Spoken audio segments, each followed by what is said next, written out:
Il est peu probable que le baptême de Lilibet Diana ait lieu au Royaume-Uni après qu'un membre senior de la famille royale aurait suggéré que ce n'était pas une très bonne idée, a déclaré un commentateur royal. Lilibet Diana, la plus jeune enfant du prince Harry et de Meghan Markle, n'a pas encore fait ses débuts sur le sol britannique après sa naissance à Santa Barbara, en Californie, en juin. Les spéculations sur ce que le duc et la duchesse de Sussex prévoient pour son baptême vont bon train.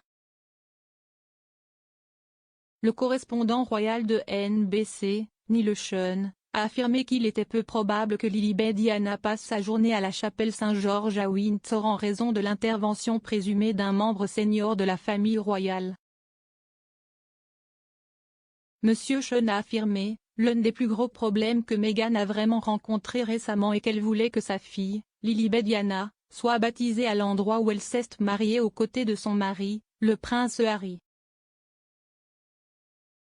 Et puis le baptême de son premier-né, Archie. Mais cela s'est arrêté brusquement.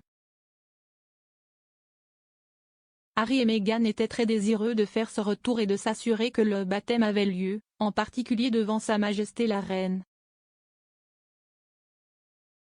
Certaines personnes peuvent dire qu'elles ne font que capitaliser sur leur connexion royale et pourquoi pas? Si est-il comme ça qu'elles gagnent de l'argent maintenant.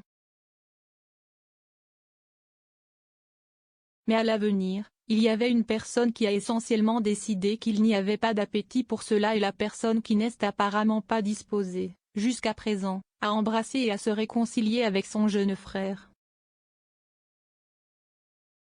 Il a en outre affirmé, selon une très bonne source, le prince William est celui qui a essentiellement dit non, nous ne pensons pas que cela va fonctionner, ce n'était pas une particulièrement bonne idée.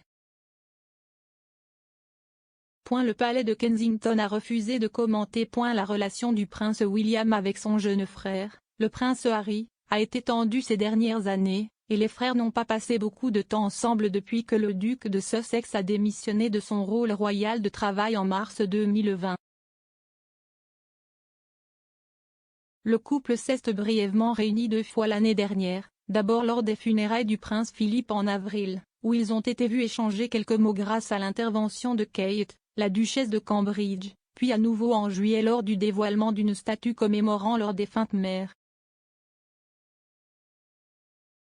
Princesse Diana. Au cours de l'été, un ami de la princesse de Galles a affirmé que les frères avaient lentement redémarré les communications via Zoom. Stuart Pearce a suggéré que Kate et Meghan Markle avaient également joué un rôle central en aidant leur mari à se reconnecter, bien que virtuellement. Monsieur Pearce a déclaré, « Je sais que les 4 se parlent et qu'ils parlent par Zoom FaceTime. Ils sont très proches les uns des autres. Et ce qui est remarquable, c'est qu'ils se respectent tous totalement, mais cet objectif est différent. Ce n'est pas la responsabilité de William et Kate d'être impliqués, vous savez, dans la verbalisation de quoi que ce soit. Ce qu'ils font, c'est simplement offrir autant de paix, de tranquillité et de calme que possible. » Le prince Harry et Meghan Markle ont annoncé leur décision de prendre du recul par rapport au travail royal actif en mars 2020 et ont confirmé la décision de se retirer indéfiniment après un procès d'1 an. Le couple s'est rapidement installé au Canada après une pause de 6 semaines du devoir royal à l'automne 2019, qu'ils ont dit qu'ils l'utiliseraient pour passer du temps avec leur fils Archie Harrison, alors âgé de 6 mois. Le duc et la duchesse de Sussex ont ensuite déménagé en Californie avant que les voyages internationaux ne soient interrompus en raison de la pandémie de coronavirus. Ni Meghan Markle ni son fils ne sont revenus au Royaume-Uni depuis, et Lilibet Diana n'a pas encore été présentée en personne aux membres de la famille royale.